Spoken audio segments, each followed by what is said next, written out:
भगवान विष्णु जी के इस महामंत्र को कम से कम 108 बार सुन लेते हैं। लेकिन उससे पहले सभी भक्तों से एक प्यारा सा निवेदन है, वीडियो पसंद आए तो दिल से एक लाइक करिएगा और इसी तरह के कल्याणकारी वीडियो आगे भी देखने के लिए हमारे चैनल मंत्र की विद्या को सब्सक्राइब करके कमेंट में श्री कृष्ण गोविंद हरे मुरारी, हे नाथ नारायण वासुदेवा जरूर लिखें। प्यारे भक्तों, महामंत्र कुछ इस प्रकार है। अच्युतम केशवम राम नारायणम कृष्ण दामोदरम वासुदेवम हरिम श्रीधरम माधवम गोपिका वल्लभम जानकी नायकम रामचंद्रम भजे। अच्युतम केशवम राम नारायणम कृष्ण दामोदरम वासुदेवम हरिम श्रीधरम माधवम गोपिका वल्लभम जानकी नायकम रामचंद्रम भजे। अच्युतम केशवम राम नारायणम कृष्ण दामोदरम वासुदेवम हरिम श्रीधरम माधवम गोपिका वल्लभम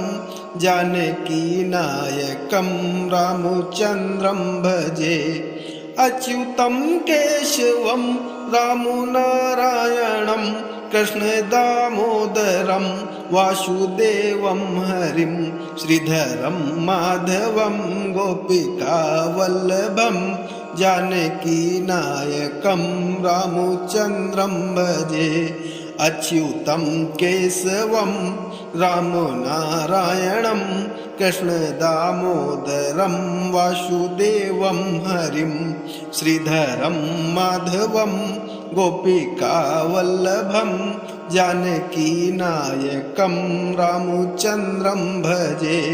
अच्युतम केशवम राम नारायणम कृष्ण दामोदरम वासुदेवम हरिम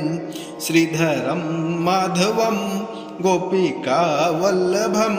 जानकी नायकम रामचंद्रम भजे। अच्युतम केशवम राम नारायणम कृष्ण दामोदरम वासुदेवम हरिम श्रीधरम माधवम गोपिका वल्लभम जानकी नायकम रामचंद्रम भजे। अच्युतम केशवम राम नारायणम कृष्ण दामोदरम वासुदेवम हरिम श्रीधरम माधवम गोपिका वल्लभम जानकी नायकम रामचंद्रम भजे। अच्युतम केशवम राम नारायणम कृष्ण दामोदरम वासुदेवम हरिम श्रीधरम माधवम गोपिका वल्लभम जानकी नायकम रामचंद्रम भजे। अच्युतम केशवम राम नारायणम कृष्ण दामोदरम वासुदेवम हरिम श्रीधरम माधवम गोपिका वल्लभम जानकी नायकम रामचंद्रम भजे। अच्युतम केशवम राम नारायणम कृष्ण दामोदरम वासुदेवम हरिम श्रीधरम माधवम गोपिका वल्लभम जानकी नायकम रामचंद्रम भजे। अच्युतम केशवम राम नारायणम कृष्ण दामोदरम वासुदेवम हरिम श्रीधरम माधवम गोपिका वल्लभम जानकी नायकम रामचंद्रम भजे। अच्युतम केशवम राम नारायणम कृष्ण दामोदरम वासुदेवम हरिम श्रीधरम माधवम गोपिका वल्लभम जानकी नायकम रामचंद्रम भजे। अच्युतम केशवम राम नारायणम कृष्णदामोदरं वासुदेवं हरिं श्रीधरं माधवं गोपिकावल्लभं जानकीनायकं रामचन्द्रं भजे अच्युतं केशवं रामनारायणं कृष्णदामोदरं वासुदेवं हरिं श्रीधरं माधवं गोपिकावल्लभं जानकीनायकं रामचन्द्रं भजे अच्युतं केशवं रामनारायणं कृष्णदामोदरं वासुदेवं हरिं श्रीधरं माधवं गोपिकावल्लभं जानकीनायकं रामचन्द्रं भजे अच्युतं केशवं रामनारायणं कृष्णदामोदरं वासुदेवं हरिं श्रीधरं माधवं गोपिकावल्लभं जानकीनायकं रामचन्द्रं भजे अच्युतं केशवं रामनारायणं कृष्णदामोदरं वासुदेवं हरिं श्रीधरं माधवं गोपिकावल्लभं जानकीनायकं रामचन्द्रं भजे अच्युतं केशवं रामनारायणं कृष्णदामोदरं वासुदेवं हरिं श्रीधरं माधवं गोपिकावल्लभं जानकीनायकं रामचन्द्रं भजे अच्युतं केशवं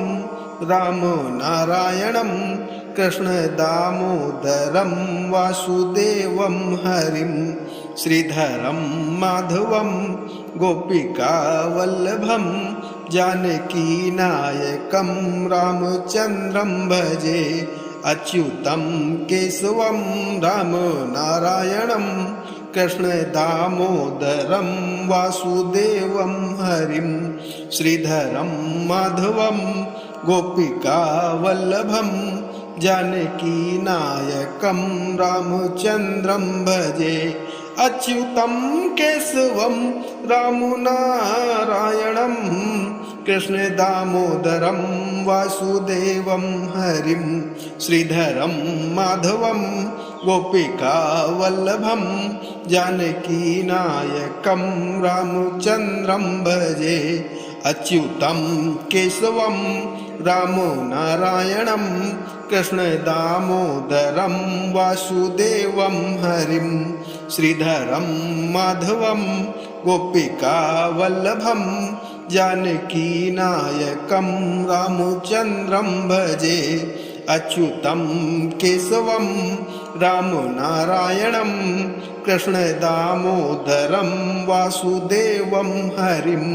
श्रीधरं माधवं गोपिकावल्लभं जानकीनायकं रामचन्द्रं भजे अच्युतं केशवं रामनारायणं कृष्णदामोदरं वासुदेवं हरिं श्रीधरं माधवं गोपिकावल्लभं जानकीनायकं रामचन्द्रं भजे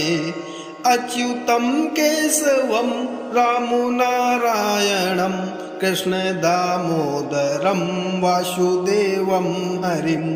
श्रीधरं माधवं गोपिकावल्लभं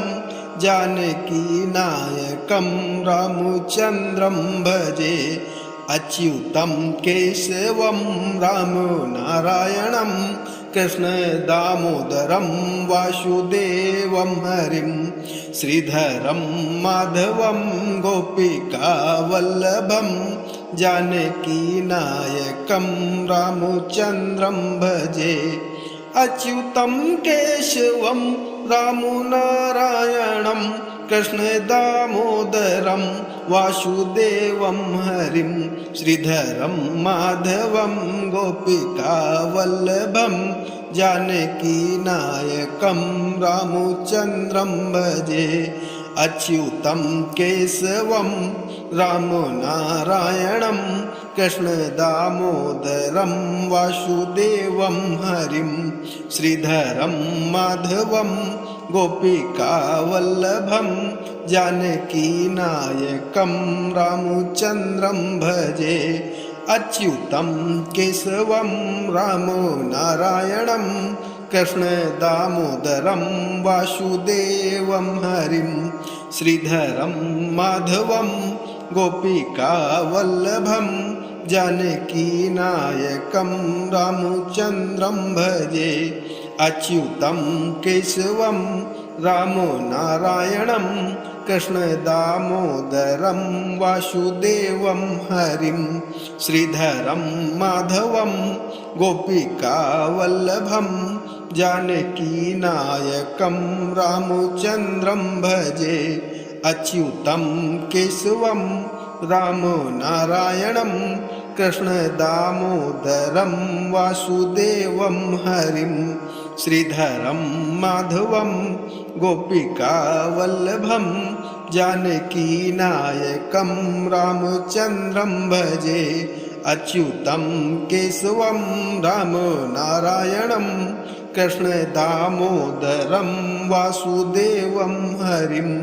श्रीधरं माधवं गोपिकावल्लभं जानकीनायकं रामचन्द्रं भजे अच्युतं केशवं रामो नारायणं कृष्णदामोदरं वासुदेवं हरिं श्रीधरं माधवं गोपिकावल्लभं जानकीनायकं रामचन्द्रं भजे अच्युतं केशवं रामो नारायणं कृष्णदामोदरं वासुदेवं हरिं श्रीधरं माधवं गोपिकावल्लभं जानकीनायकं रामचन्द्रं भजे अच्युतं केशवं रामो नारायणं कृष्णदामोदरं वासुदेवं हरिं श्रीधरं माधवं गोपिकावल्लभं जानकीनायकं रामचन्द्रं भजे अच्युतं केशवं रामो नारायणं कृष्णदामोदरं वासुदेवं हरिं श्रीधरं माधवं गोपिकावल्लभं जानकीनायकं रामचन्द्रं भजे अच्युतं केशवं रामो नारायणं कृष्णदामोदरं वासुदेवं हरिं श्रीधरं माधवं गोपिकावल्लभं जानकीनायकं रामचन्द्रं भजे अच्युतं केशवं रामो नारायणं कृष्णदामोदरं वासुदेवं हरिं श्रीधरं माधवं गोपिकावल्लभं जानकीनायकं रामचन्द्रं भजे अच्युतं केशवं रामो नारायणं कृष्णदामोदरं वासुदेवं हरिं श्रीधरं माधवं गोपिकावल्लभं जानकीनायकं रामचन्द्रं भजे अच्युतं केशवं रामो नारायणं कृष्णदामोदरं वासुदेवं हरिं श्रीधरं माधवं गोपिकावल्लभं जानकीनायकं रामचन्द्रं भजे अच्युतं केशवं रामो नारायणं कृष्णदामोदरं वासुदेवं हरिं श्रीधरं माधवं गोपिकावल्लभं जानकीनायकं रामचन्द्रं भजे अच्युतं केशवं रामो नारायणं कृष्णदामोदरं वासुदेवं हरिं श्रीधरं माधवं गोपिकावल्लभं जानकीनायकं रामचन्द्रं भजे अच्युतं केशवं रामनारायणं कृष्णदामोदरं वासुदेवं हरिं श्रीधरं माधवं गोपिकावल्लभं जानकीनायकं रामचन्द्रं भजे अच्युतं केशवं रामनारायणं कृष्णदामोदरं वासुदेवं हरिं श्रीधरं माधवं गोपिकावल्लभं जानकीनायकं रामचन्द्रं भजे अच्युतं केशवं रामनारायणं कृष्णदामोदरं वासुदेवं हरिं श्रीधरं माधवं गोपिकावल्लभं जानकीनायकं रामचन्द्रं भजे अच्युतं केशवं रामनारायणं कृष्णदामोदरं वासुदेवं हरिं श्रीधरं माधवं गोपिकावल्लभं जानकीनायकं रामचन्द्रं भजे अच्युतं केशवं रामनारायणं कृष्णदामोदरं वासुदेवं हरिं श्रीधरं माधवं गोपिकावल्लभं जानकीनायकं रामचन्द्रं भजे अच्युतं केशवं रामनारायणं कृष्णदामोदरं वासुदेवं हरिं श्रीधरं माधवं गोपिकावल्लभं जानकीनायकं रामचन्द्रं भजे अच्युतं केशवं रामनारायणं कृष्णदामोदरं वासुदेवं हरिं श्रीधरं माधवं गोपिकावल्लभं जानकीनायकं रामचन्द्रं भजे अच्युतं केशवं रामनारायणं कृष्णदामोदरं वासुदेवं हरिं श्रीधरं माधवं गोपिकावल्लभं जानकीनायकं रामचन्द्रं भजे अच्युतं केशवं रामनारायणं कृष्णदामोदरं वासुदेवं हरिं श्रीधरं माधवं गोपिकावल्लभं जानकीनायकं रामचन्द्रं भजे अच्युतं केशवं रामनारायणं कृष्णदामोदरं वासुदेवं हरिं श्रीधरं माधवं गोपिकावल्लभं जानकीनायकं रामचन्द्रं भजे अच्युतं केशवं रामनारायणं कृष्णदामोदरं वासुदेवं हरिं श्रीधरं माधवं गोपिकावल्लभं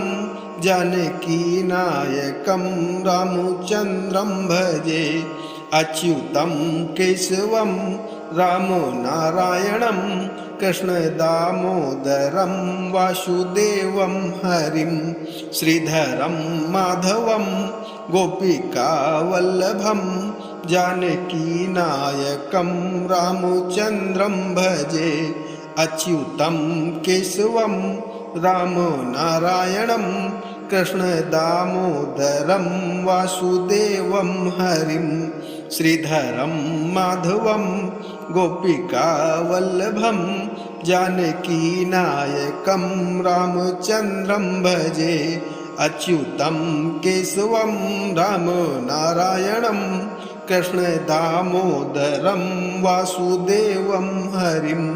श्रीधरं माधवं गोपिकावल्लभं जानकीनायकं रामचन्द्रं भजे अच्युतं केशवं रामनारायणं कृष्णदामोदरं वासुदेवं हरिं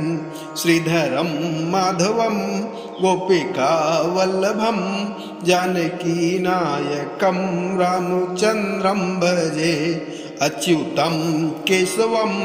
रामो नारायणं कृष्णदामोदरं वासुदेवं हरिं श्रीधरं माधवं गोपिकावल्लभं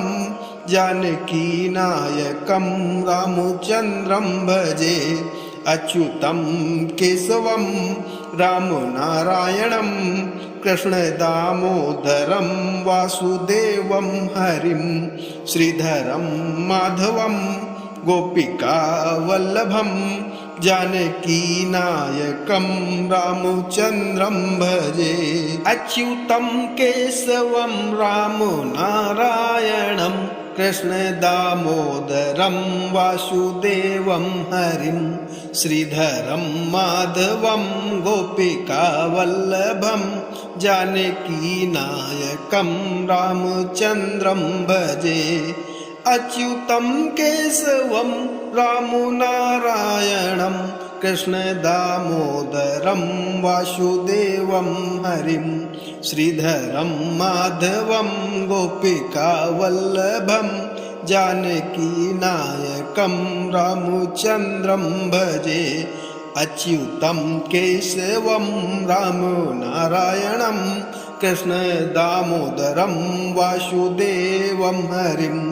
श्रीधरं माधवं गोपिकावल्लभं जानकीनायकं रामचन्द्रं भजे अच्युतं केशवं रामो नारायणं कृष्णदामोदरं वासुदेवं हरिं श्रीधरं माधवं गोपिकावल्लभं जानकीनायकं रामचन्द्रं भजे अच्युतं केशवं रामो नारायणं कृष्णदामोदरं वासुदेवं हरिं श्रीधरं माधवं गोपिकावल्लभं जानकीनायकं रामचन्द्रं भजे अच्युतं केशवं रामो नारायणं कृष्णदामोदरं वासुदेवं हरिं श्रीधरं माधवं गोपिकावल्लभं जानकीनायकं रामचन्द्रं भजे अच्युतं केशवं रामो नारायणं कृष्णदामोदरं वासुदेवं हरिं श्रीधरं माधवं गोपिकावल्लभं जानकीनायकं रामचन्द्रं भजे अच्युतं केशवं रामो नारायणं कृष्णदामोदरं वासुदेवं हरिं श्रीधरं माधवं गोपिकावल्लभं जानकीनायकं रामचन्द्रं भजे अच्युतं केशवं रामो नारायणं कृष्णदामोदरं वासुदेवं हरिं श्रीधरं माधवं गोपिकावल्लभं जानकीनायकं रामचन्द्रं भजे अच्युतं केशवं रामो नारायणं कृष्णदामोदरं वासुदेवं हरिं श्रीधरं माधवं गोपिकावल्लभं जानकीनायकं रामचन्द्रं भजे अच्युतं केशवं रामो नारायणं कृष्णदामोदरं वासुदेवं हरिं श्रीधरं माधवं गोपिकावल्लभं जानकीनायकं रामचन्द्रं भजे अच्युतं केशवं रामो नारायणं कृष्णदामोदरं वासुदेवं हरिं श्रीधरं माधवं गोपिकावल्लभं जानकीनायकं रामचन्द्रं भजे अच्युतं केशवं रामो नारायणं कृष्ण दामोदरं वासुदेवं हरिं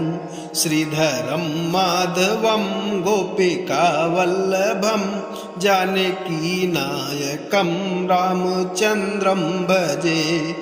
अच्युतं केशवं रामनारायणं कृष्ण दामोदरं वासुदेवं हरिं श्रीधरं माधवं गोपिकावल्लभं जानकीनायकं रामचन्द्रं भजे अच्युतं केशवं रामनारायणं कृष्ण दामोदरं वासुदेवं हरिं श्रीधरं माधवं गोपिकावल्लभं जानकीनायकं रामचन्द्रं भजे अच्युतं केशवं रामनारायणं कृष्ण दामोदरं वासुदेवं हरिं श्रीधरं माधवं गोपिकावल्लभं जानकीनायकं रामचन्द्रं भजे अच्युतं केशवं रामनारायणं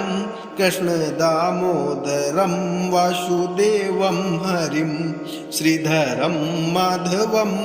गोपिकावल्लभं जानकीनायकं रामचन्द्रं भजे अच्युतं केशवं रामनारायणं कृष्ण दामोदरं वासुदेवं हरिं श्रीधरं माधवं गोपिकावल्लभं जानकीनायकं रामचन्द्रं भजे अच्युतं केशवं रामनारायणं कृष्ण दामोदरं वासुदेवं हरिं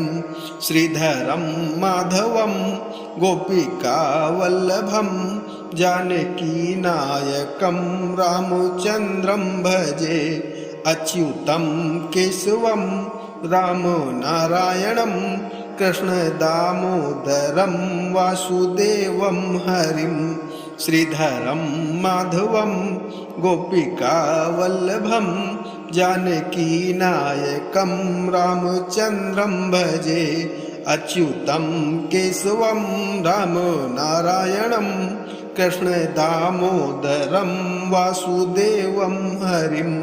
श्रीधरं माधवं गोपिकावल्लभं जानकीनायकं रामचन्द्रं भजे अच्युतं केशवं रामनारायणं कृष्ण दामोदरं वासुदेवं हरिं श्रीधरं माधवं गोपिकावल्लभं जानकीनायकं रामचन्द्रं भजे अच्युतं केशवं रामनारायणं कृष्ण दामोदरं वासुदेवं हरिं श्रीधरं माधवं गोपिकावल्लभं जानकीनायकं रामचन्द्रं भजे अच्युतं केशवं रामनारायणं कृष्ण दामोदरं वासुदेवं हरिं श्रीधरं माधवं गोपिकावल्लभं जानकीनायकं रामचन्द्रं भजे अच्युतं केशवं रामनारायणं कृष्ण दामोदरं वासुदेवं हरिं श्रीधरं माधवं गोपिकावल्लभं जानकीनायकं रामचन्द्रं भजे अच्युतं केशवं रामनारायणं कृष्ण दामोदरं वासुदेवं हरिं श्रीधरं माधवं गोपिकावल्लभं जानकीनायकं रामचन्द्रं भजे अच्युतं केशवं रामनारायणं कृष्ण दामोदरं वासुदेवं हरिं श्रीधरं माधवं गोपिकावल्लभं जानकीनायकं रामचन्द्रं भजे अच्युतं केशवं रामनारायणं कृष्ण दामोदरं वासुदेवं हरिं श्रीधरं माधवं गोपिकावल्लभं जानकीनायकं रामचन्द्रं भजे। अच्युतं केशवं रामनारायणं कृष्ण दामोदरं वासुदेवं हरिं श्रीधरं माधवं गोपिकावल्लभं जानकीनायकं रामचन्द्रं भजे। अच्युतं केशवं रामनारायणं कृष्ण दामोदरं वासुदेवं हरिं श्रीधरं माधवं गोपिकावल्लभं जानकीनायकं रामचन्द्रं भजे। अच्युतं केशवं रामनारायणं कृष्ण दामोदरं वासुदेवं हरिं श्रीधरं माधवं गोपिकावल्लभं जानकीनायकं रामचन्द्रं भजे। अच्युतं केशवं रामनारायणं कृष्ण दामोदरं वासुदेवं हरिं श्रीधरं माधवं गोपिकावल्लभं जानकीनायकं रामचन्द्रं भजे। अच्युतं केशवं रामनारायणं कृष्ण दामोदरं वासुदेवं हरिं श्रीधरं माधवं गोपिकावल्लभं जानकीनायकं रामचन्द्रं भजे। अच्युतं केशवं रामनारायणं कृष्ण दामोदरं वासुदेवं हरिं श्रीधरं माधवं गोपिकावल्लभं जानकीनायकं रामचन्द्रं भजे। अच्युतं केशवं रामनारायणं कृष्ण दामोदरं वासुदेवं हरिं श्रीधरं माधवं गोपिकावल्लभं जानकीनायकं रामचन्द्रं भजे। अच्युतं केशवं रामनारायणं कृष्ण दामोदरं वासुदेवं हरिं श्रीधरं माधवं गोपिकावल्लभं जानकीनायकं रामचन्द्रं भजे।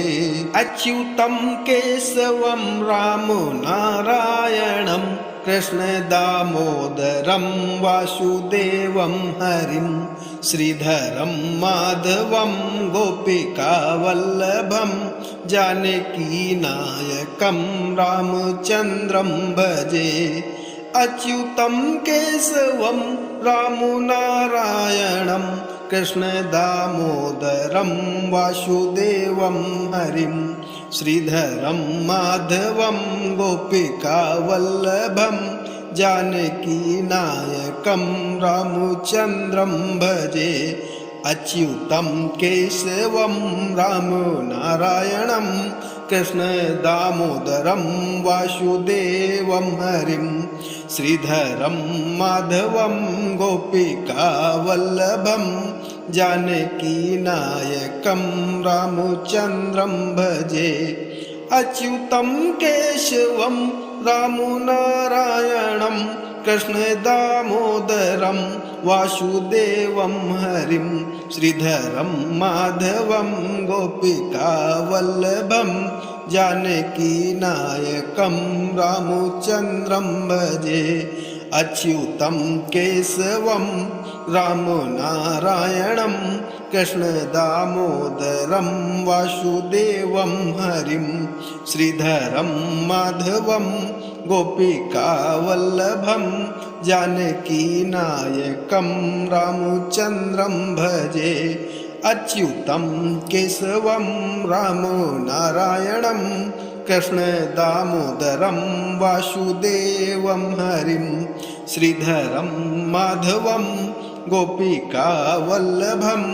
जानकीनायकं रामचन्द्रं भजे अच्युतं केशवं रामो नारायणं